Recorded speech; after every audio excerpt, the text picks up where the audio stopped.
Avant de plonger dans cette histoire incroyable, pensez à vous abonner à la chaîne et à activer la cloche.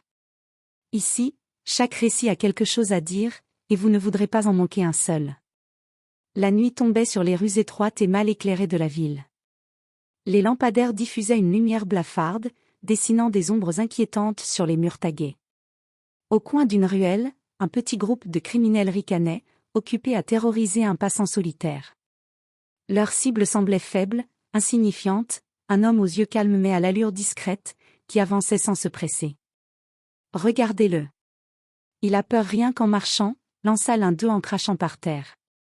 Ils entourèrent l'homme, pensant le soumettre facilement, l'humilier pour le plaisir.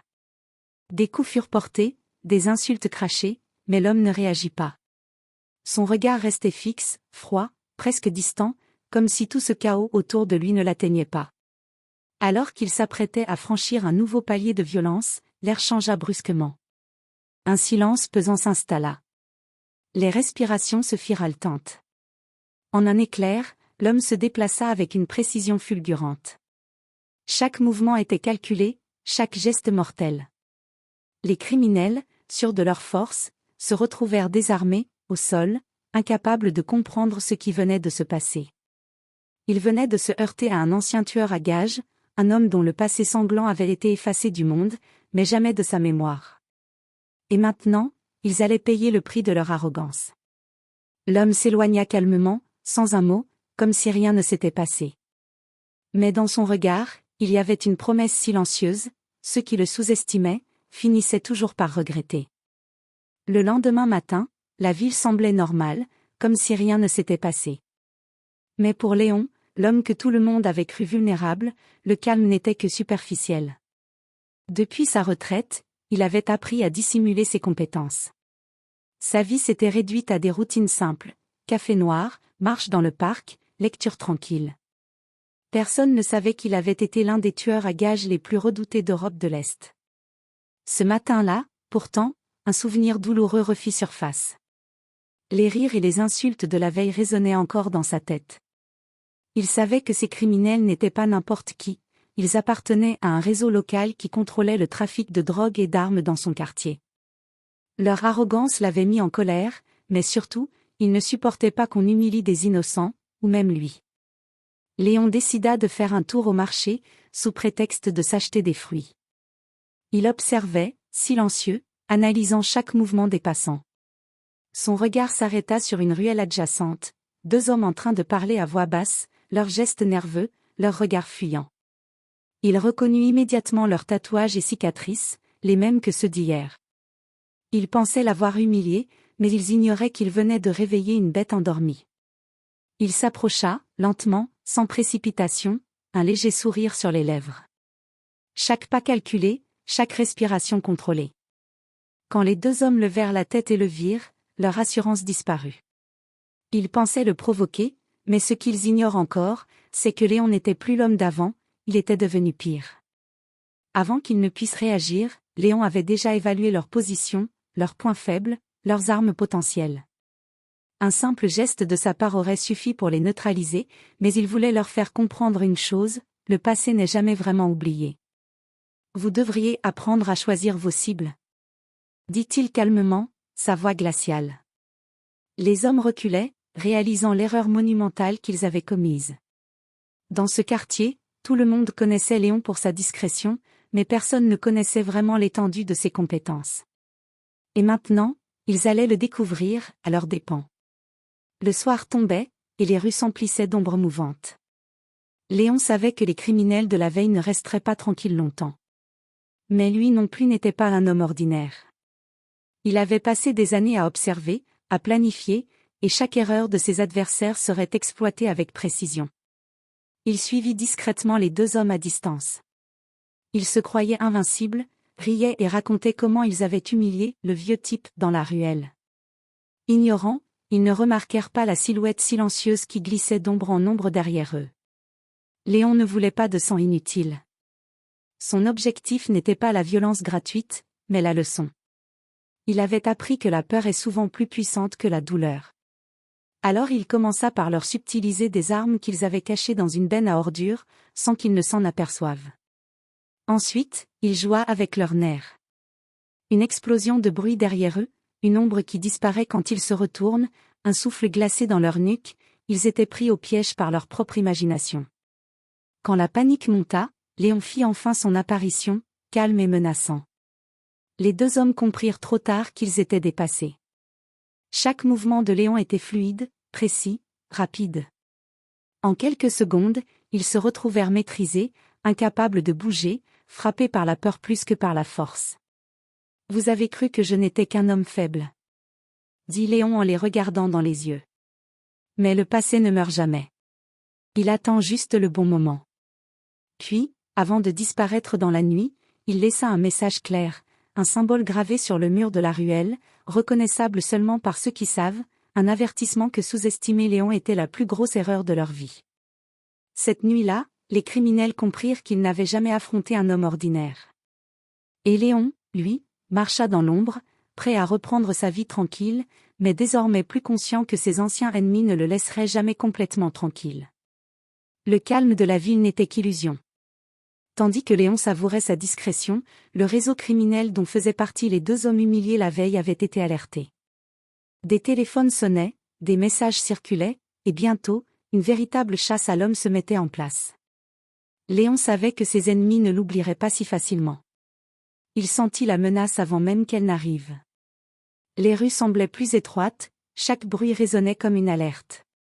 Mais Léon n'était pas surpris. Il avait anticipé cette escalade. Sa retraite n'avait jamais effacé ses instincts ni ses talents.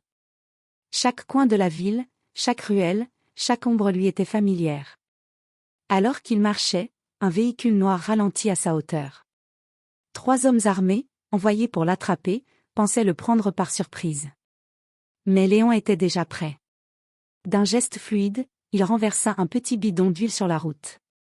Les pneus crissèrent, le véhicule glissa, et les hommes perdirent le contrôle. Avant qu'ils ne reprennent leurs esprits, Léon avait disparu dans les ruelles adjacentes, comme un fantôme. Mais cette fois, il ne s'agissait pas de simples intimidations. Le réseau avait engagé des experts pour le traquer, des hommes capables de lire ses mouvements, de prédire ses réactions. Léon savait qu'il devait jouer un jeu dangereux, la patience et l'intelligence seraient ses seules armes. Il utilisa des stratagèmes simples mais efficaces, des pièges improvisés, des leurres, des routes détournées. Chaque erreur de ses poursuivants se retournait contre eux. Certains finirent par se battre entre eux, pris de panique. D'autres furent piégés par des systèmes ingénieux laissés dans leur chemin. Et au centre de tout, Léon restait invisible, silencieux, implacable. Alors qu'il observait la scène depuis un toit surplombant la ville, un sourire froid apparut sur son visage. Ils avaient pensé le briser hier. Aujourd'hui, c'était lui qui contrôlait le jeu. Mais au fond de lui, il savait que ce n'était qu'un début. Le réseau n'allait pas abandonner si facilement. Et Léon allait devoir faire un choix, continuer à se cacher ou affronter ses ennemis une bonne fois pour toutes. Le calme avant la tempête ne durerait pas. La partie venait juste de commencer. La nuit était tombée sur la ville, mais pour Léon, l'obscurité n'était jamais un obstacle, elle était son allié. Chaque ombre, chaque recoin, chaque passage étroit lui servait de terrain de jeu. Le réseau criminel avait cru pouvoir le traquer et l'intimider, mais maintenant, c'était lui qui choisissait le moment de frapper. Il avait passé des heures à étudier leurs habitudes, à repérer leurs caches et points faibles. Les hommes qu'il avait humiliés hier n'étaient que la partie visible de l'iceberg. Derrière eux se cachait un réseau entier, armé et dangereux, mais Léon avait la stratégie parfaite, frapper vite, frapper fort, disparaître avant qu'ils ne réagissent. Le premier bâtiment qu'il visita était un entrepôt abandonné servant de dépôt pour leurs armes. Léon entra silencieusement, utilisant des mouvements calculés et précis. Un à un, les gardes furent neutralisés sans bruit, leurs armes tombant à leurs pieds. Chaque pas résonnait comme une promesse, ceux qu'il avait sous-estimés allaient payer. Puis, il atteignit la salle principale. Les chefs du réseau étaient réunis, discutant de la façon de localiser le vieux type qui les avait humiliés. Léon les observa un instant, calculant le meilleur moment pour frapper. Une explosion soudaine, un système de ventilation manipulé pour les désorienter, en quelques secondes, la pièce fut plongée dans le chaos. Les hommes criaient, cherchaient leurs armes, mais Léon était déjà parmi eux. Rapidité, précision, contrôle total. Chaque mouvement était mortel et maîtrisé. Aucun d'eux ne put réagir avant de se retrouver neutralisé, mais Léon n'était pas là pour tuer inutilement, il voulait leur transmettre un message clair. « Vous pensiez pouvoir jouer avec moi ?» dit-il calmement, sa voix glaciale résonnant dans le silence. « Souvenez-vous toujours, le passé ne meurt jamais. » En un dernier geste, il planta un symbole sur le mur, un avertissement visible uniquement pour ceux qui connaissaient son nom. Puis, comme une ombre, il disparut dans la nuit, laissant derrière lui des hommes désorganisés, terrorisés et humiliés à leur tour. Ce soir-là, Léon avait repris le contrôle. Mais il savait que la guerre n'était pas terminée. Le réseau n'oublierait pas. Et lui, désormais, était prêt à affronter tous ceux qui se dresseraient sur son chemin. Les rues étaient calmes, mais Léon savait que ce calme n'était jamais innocent. Le réseau criminel avait été humilié et désorganisé, mais les blessures d'ego de ses ennemis étaient profondes. Et dans le monde où il avait vécu autrefois, l'orgueil est un moteur puissant, souvent mortel. Alors qu'il marchait dans l'ombre d'un pont, un frisson parcourut son dos. Ce n'était pas le vent. Une silhouette familière apparut au loin, la démarche assurée. Un ancien associé, disparu depuis des années, qui avait autrefois partagé avec Léon des missions sanglantes et des secrets qu'il n'avait jamais confiés à personne. « Léon, je n'ai jamais cru te revoir vivant. »« Je ne suis pas revenu pour des retrouvailles, » répondit-il, la voix basse mais tranchante comme une lame. L'ancien associé lui révéla la vérité, le réseau qu'il pensait affaibli avait en réalité regroupé ses forces. Ils avaient recruté des mercenaires expérimentés et des assassins formés pour traquer un homme comme Léon. Leur objectif, éliminer celui qui les avait humiliés et restaurer leur réputation par le sang. Léon comprit qu'il ne pouvait plus agir dans l'ombre.